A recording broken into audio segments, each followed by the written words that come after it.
bienvenue dans l'émission Paroles de femmes. Aujourd'hui, nous allons voir comment passer une année dans la présence de Dieu. Et vraiment, mon désir est que, au travers de cette émission, de ces partages, vous puissiez avoir vous-même votre propre désir, une soif de passer du temps dans la présence de Dieu et que ce soit votre soupir tout au long de cette année. On a parlé de comment faire un bilan, que Dieu voulait que nous puissions prospérer à sa façon. Et on a dit durant cette émission, en début de semaine, qu'une des façons de prospérer, c'était d'être juste dans la présence de Dieu, d'être dans les parvis de Dieu. Et c'est de ça dont on va parler aujourd'hui. Et déjà, j'aimerais commencer par demander c'est quoi la présence de Dieu, parce que la présence de Dieu, c'est devenu quelquefois comme une notion un peu charismatique, où il faut qu'il se passe quelque chose, ou je sais pas trop. Mais la présence de Dieu, c'est Dieu qui est là finalement. Oui, c'est ça. Il y a peut-être des gens qui sont un peu impressionnés en disant la présence de Dieu, quelque chose de très mystique, je sais pas, les cieux s'ouvrent, la lumière change de couleur. La présence de Dieu, elle est partout. Quand vous regardez les arbres autour de vous, les oiseaux qui chantent, c'est la présence de Dieu. On voit Dieu autour de nous en toutes choses. Celui qui veut bien se donner la peine de regarder voit Dieu. Maintenant, on peut être loin, on peut être près. Et quand on est dans un moment de prière, le but du chrétien, dans sa relation avec Dieu, ça va être de s'approcher plus près de Dieu pour goûter sa présence.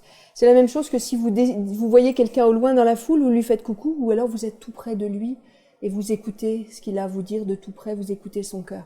Donc, on a une démarche à faire pour s'approcher et chercher la présence de Dieu. La présence de Dieu, c'est quelque chose qui se recherche et qui se cultive. Et c'est pas juste un principe, parce qu'il y a beaucoup d'enseignements, les principes, les clés, etc.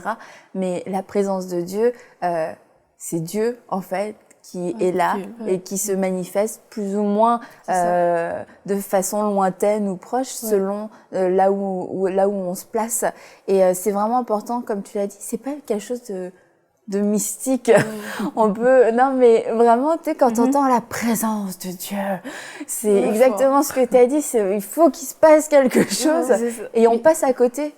Mais c'est l'apôtre Paul qui dit ils sont inexcusables parce que autour d'eux, ils auraient juste à regarder, la nature parle d'elle-même. La nature parle de la gloire de Dieu. Elle rend témoignage de la gloire de Dieu. Les perfections invisibles, tu regardes dans un microscope, tu es subjugué par ce que tu vois.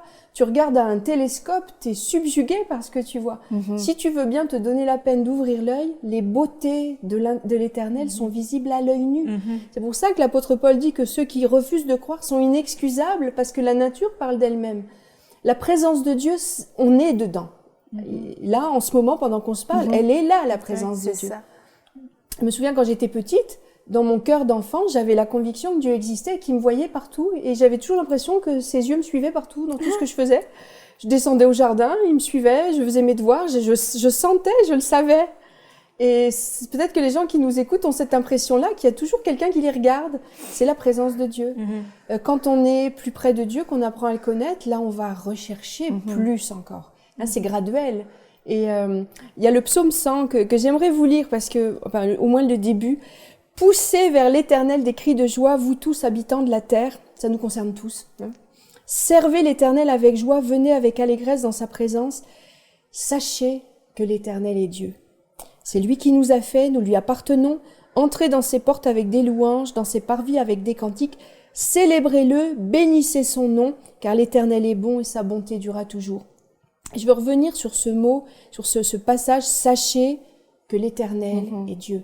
Quand on va chercher la présence de Dieu, la première chose qui va advenir dans notre cœur, dans nos pensées, c'est qu'on va savoir que l'Éternel est Dieu.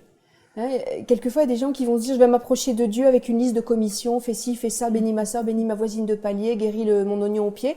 C'est pas ça, chercher la présence de Dieu. C'est pas ça, la présence de Dieu. Chercher la présence de Dieu, c'est faire ça. Servez l'Éternel avec joie, venez avec allégresse dans sa présence, et sachez que l'Éternel est Dieu.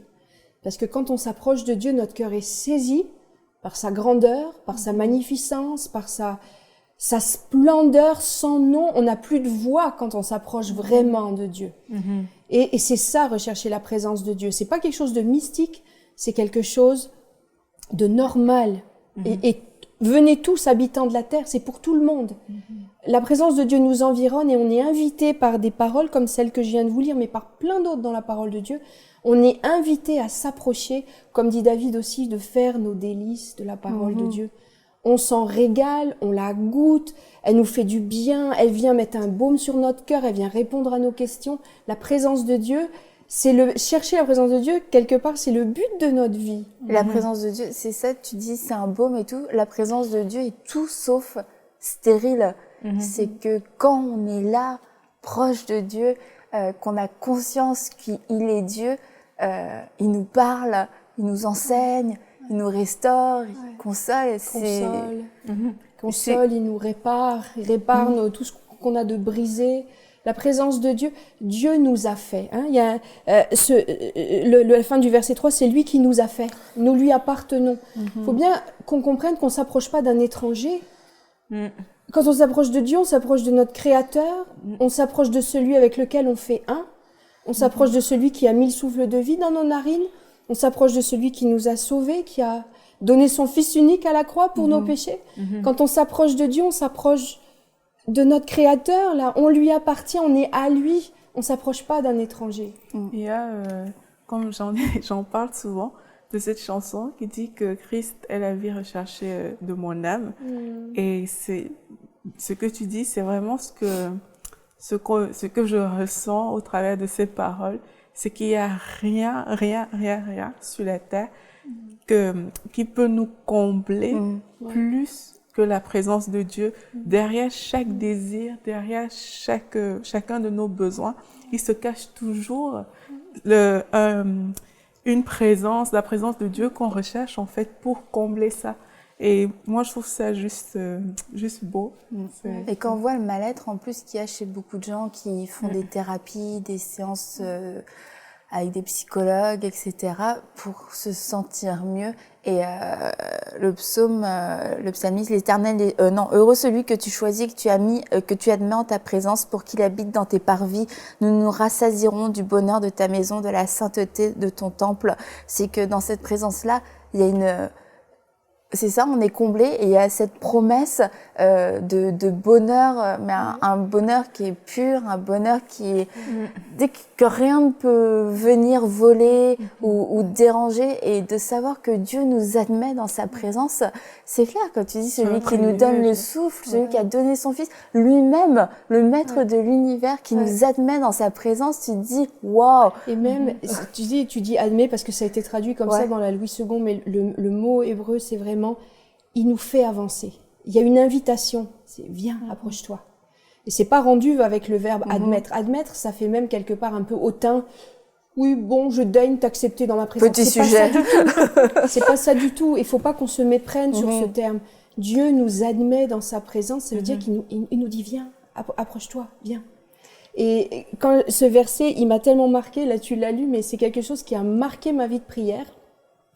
Parce que j'ai compris à quel point c'était un privilège d'être choisi et que Dieu me dise « Approche-toi, viens, approche-toi, je vais te parler, je vais te faire du bien, je vais te dire qui je suis. » Et de se rassasier du bonheur de sa maison.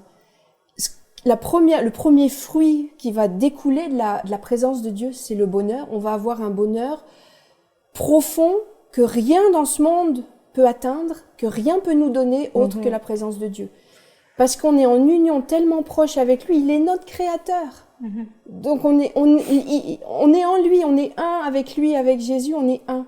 Donc ça va nous rassasier profondément plus que n'importe quoi d'autre. Rien d'autre. Aucun psychologue va pouvoir par sa thérapie vous donner ce que la présence de Dieu va pouvoir vous donner. Exactement. Je pense que qu'est-ce qui est important de dire aussi, c'est que la présence de Dieu se trouve pas nécessairement dans un endroit spécifique, que c'est pas quelque chose de religieux non plus. On n'a pas besoin d'aller dans une église ou dans un endroit qu'on qualifie de spirituel pour retrouver la présence de Dieu. Oui, bien sûr. Mais moi, une de mes places préférées, c'est l'endroit où je prie, dans mon bureau. Et c'est comme si c'est instantané. Je m'assois dans mon fauteuil et j'aime bien l'image que tu disais. On peut voir quelqu'un de loin, comme on peut voir Dieu de loin, mais on peut s'approcher de lui à différents niveaux comme de sa présence. Et il y avait quelqu'un qui était venu à l'église une fois, qui avait connu plus les églises religieuses. Et pour la première fois, cette personne avait goûté au Saint-Esprit, à la présence de Dieu. Et puis est venue nous demander à mon mari et moi, est-ce que vous avez mis... Mais la question, c'était une vraie question. Est-ce que vous avez mis du gaz dans la ventilation? Parce qu'elle avait ressenti physiquement la présence de Dieu. Et plus on s'approche de lui, eh bien, c'est ça, on va ressentir aussi physiquement sa présence. Pas nécessairement, des fois oui, mais on sait que quand on s'approche de lui, il va se faire connaître comme quand on s'approche de quelqu'un pour entendre sa voix. Et le Seigneur Jésus, quand il est mort à la croix, le voile est déchiré. Et moi, j'aime bien avoir l'image du voile déchiré. Et quand je pousse les rideaux et j'entre directement dans le cœur de Dieu. Et c'est ma place préférée. Et c'est vraiment une recherche qu'on a de la présence de Dieu, d'aimer la présence de Dieu et d'avoir soif. Et pour connaître Mathilde, je sais que c'est vraiment une femme qui a soif de Dieu. Et cette soif-là, parle-nous de la soif, Mathilde.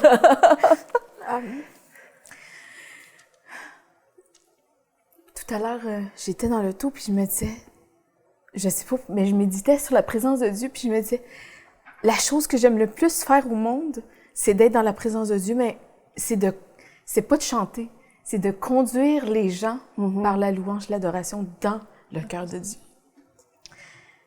Et je pense que plus on s'approche de lui, plus on connaît sa présence. Et quand on connaît quelqu'un qu'on aime, ben on veut être avec lui. Et c'est comme ça que la soif se développe. C'est de passer du temps dans sa présence et oser dire à Dieu, ben si j'ai pas soif, Seigneur, donne-moi soif. C'est lui qui le fait. Donne-moi à boire. J'ai soif, donne-moi à boire. Ou j'ai pas soif, donne-moi cette soif et je veux aller boire. Et quand on goûte à la présence de Dieu, on sait qu'il y a rien d'autre au monde qui comble comme lui, comme on parlait. Et c'est une image que je repasse toujours sans cesse dans ma tête. Quand je suis dans l'adoration, que ce soit personnel ou que ce soit à l'église, eh bien, une chose que je veux que les gens comprennent et une chose que je veux toujours me rappeler, c'est qu'on est comblé en tout point dans sa présence. Si j'ai besoin de sa guérison, je me retrouve dans sa présence. Dans sa présence, il n'y a pas de maladie. Et on se laisse imbiber, on se laisse remplir par sa présence. Et sa présence guérit. Sa présence guérit les cœurs, comme dans... c'est la mission de Jésus. Il est venu guérir les cœurs brisés. Il est venu libérer les captifs. On trouve la liberté dans sa présence. On retrouve... c'est lui qui nous fait justice. C'est lui qui chasse la honte. On goûte à son amour. Si on était mal aimé, eh bien, dans la présence de Dieu, personne qui nous aime comme Dieu nous aime. Il n'y a personne d'autre qui nous accepte comme Dieu nous accepte. Si on n'a jamais eu l'acceptation de personne, eh bien, dans la présence de Dieu, on trouve l'acceptation. Et c'est de rechercher la présence de Dieu, pas dans un moment, mais c'est comme une mission d'une vie. Pour moi, c'est une mission de vie, de rechercher la présence. Et non seulement pour moi-même, mais j'ai la responsabilité de semaine en semaine d'amener le peuple de Dieu, d'amener les gens dans la présence de Dieu et de faire connaître à ceux qui connaissent pas Dieu son amour. Donc, c'est une responsabilité non seulement pour moi, mais c'est une responsabilité pour le chrétien, l'enfant de Dieu, d'être rempli de sa présence pour que tout le monde voit que Dieu m'habite, je veux avoir ce que tu as. Et c'est pour ça que si on a soif, si on était constamment, mais toujours rempli, eh bien, les gens viendraient nous voir à l'épicerie, au magasin. Je veux avoir ce que tu as. Les gens verraient que notre visage reluit de la lumière de Dieu quand on passe du temps dans sa présence. Eh bien, on est rayonnant de joie. C'est notre soleil, c'est notre bouclier, c'est notre joie, c'est notre force. C'est pour ça, on a besoin d'avoir soif pour être renouvelé par lui. Et c'est d'en faire quelque chose de quotidien. C'est une vie. Exactement, c'est une mission. David disait la même chose en ces mots. Il avait tellement soif de de Dieu dans les bons, dans les mauvais moments. Il criait à Dieu, c'était comme je peux pas dormir, je peux pas manger, je peux pas être rassasié, je peux pas être heureux, j'ai besoin de toi, j'ai besoin que tu te révèles à moi. Et puis ça doit être notre cœur à nous de soupirer après ces courants d'eau, de soupirer après la présence de Dieu, après la visitation de Dieu. Et quelquefois c'est une visitation qui va être surnaturelle. Et je pensais pas en parler dans cette émission-là, mais j'ai envie d'en parler parce que j'ai envie que vous y attendiez et que vous puissiez le vivre dans votre maison.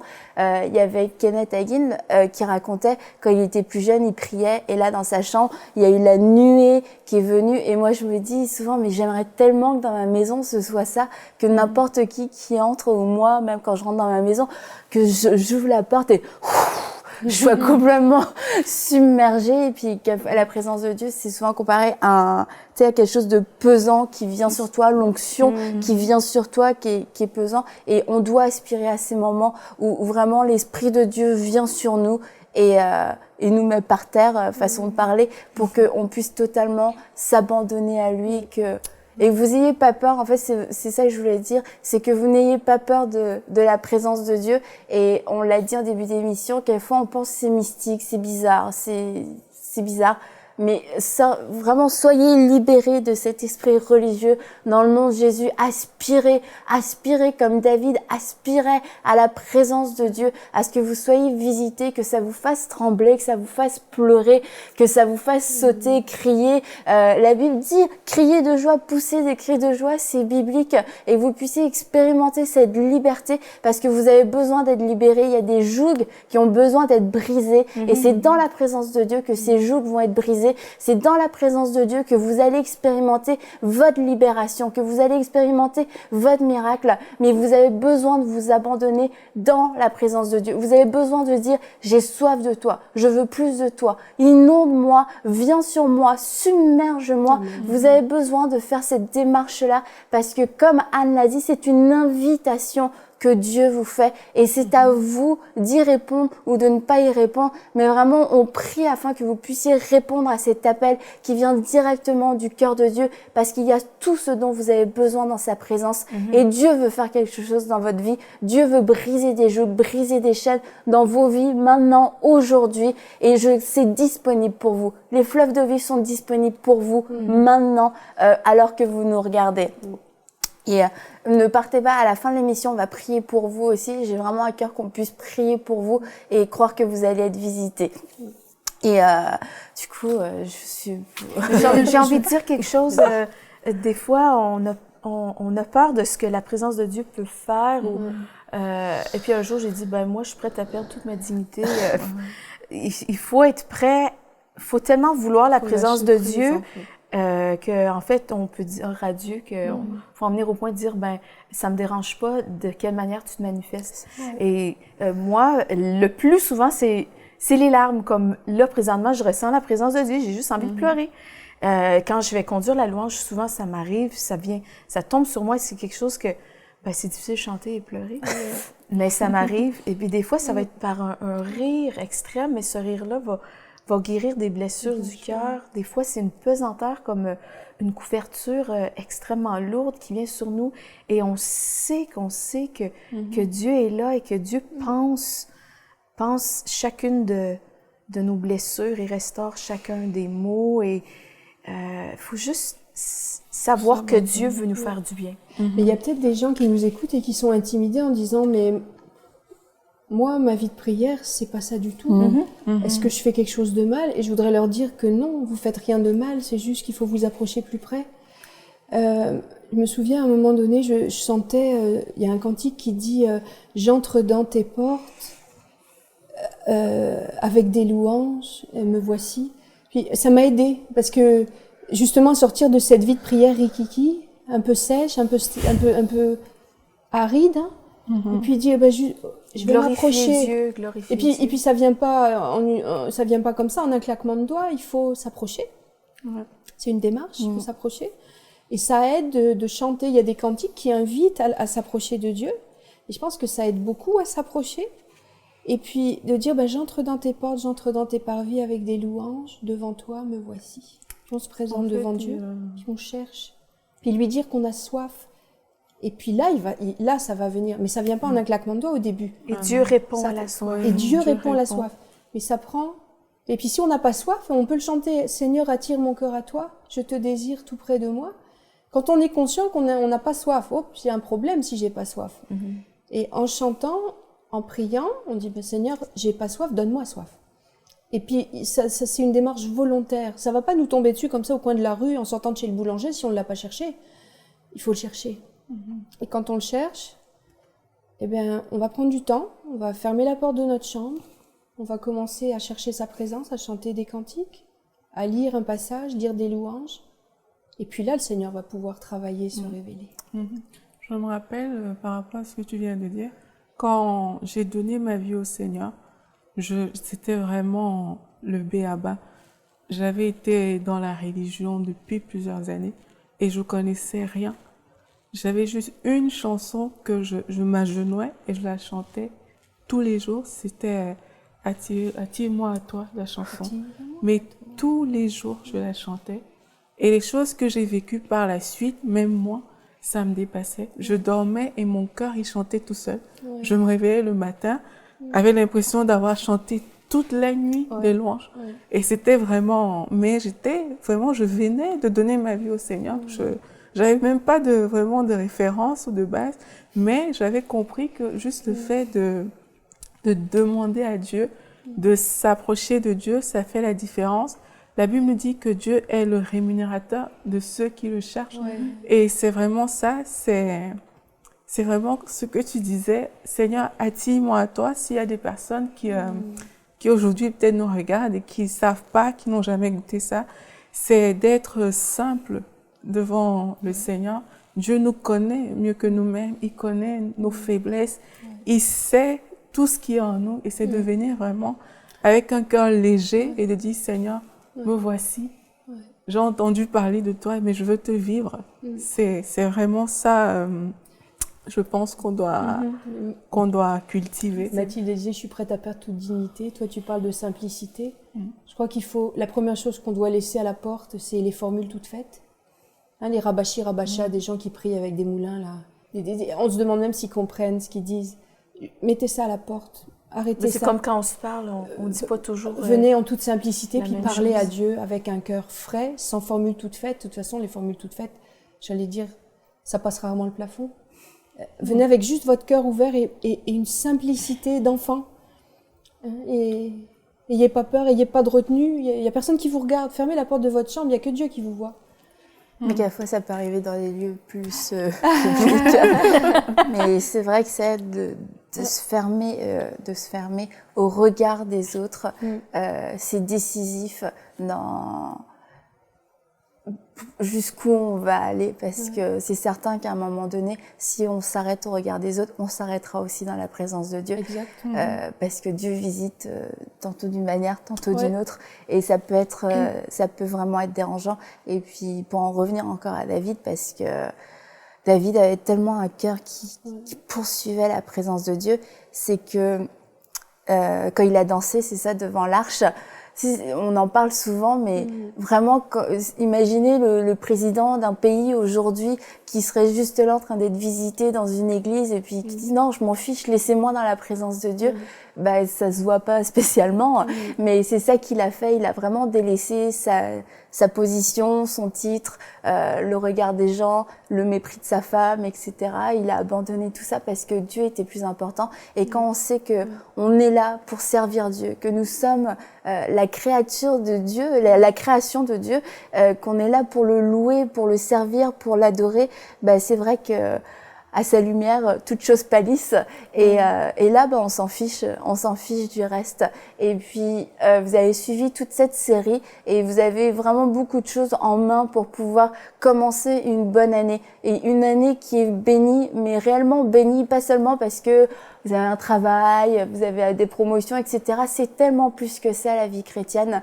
Et notre cœur à nous, c'est que vous puissiez grandir. Cette émission est là pour vous, pour que vous aider à grandir. Et c'est sûr, on est très très pratique la plupart du temps et c'est important de savoir comment vivre sa vie chrétienne au jour le jour. Mais on veut aussi que vous puissiez expérimenter la présence de Dieu, que ce soit pas juste prier dans votre cuisine, mais que ce soit des temps mis à part, des temps de qualité, des temps où vous êtes visités, vous n'avez plus de mots, vous perdez la notion du temps et on aspire à ça pour nos vies personnelles, mais on aspire à ça aussi pour vous. C'est le fruit on prie pour que cette émission porte ce fruit-là dans vos vies et pas seulement là, aujourd'hui, mais tout au long de l'année et chaque jour de votre vie. Et j'aimerais lire un verset avec vous.